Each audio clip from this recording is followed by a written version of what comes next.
I currently have an Ethernet socket set up in my lounge behind the TV. This is wired directly from the router. I required multiple Ethernet sockets behind the TV as I was having some issues with the Wi-Fi connection on my TV and Skybox. We found that downloading and streaming content was taking a while or constantly buffering. I set this up.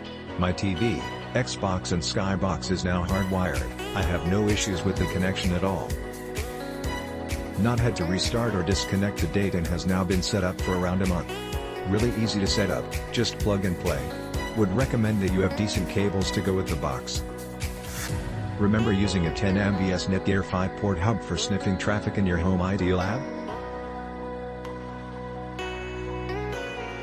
Or having to find an old 12 or 24-port Cisco switch, or worse still shell out for a bottom-of-the-range full-price network switch to get port mirroring when all your old hubs died.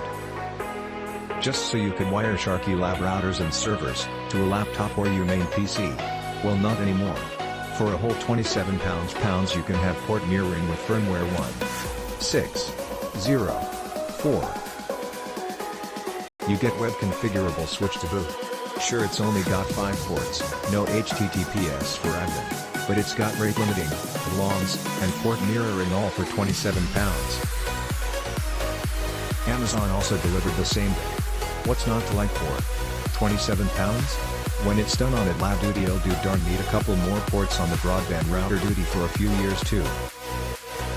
Most modem/routers come with 4 Ethernet ports, which can be a bit limiting if you have a NAS as well as a couple of computers, TVs, printers, etc. They're also not always that efficient. Just because they are gigabit ports doesn't mean they run at that speed all the time.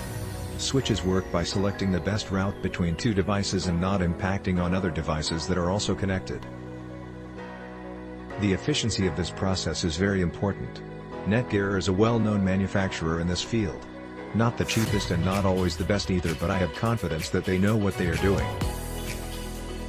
Click link in description for more reviews.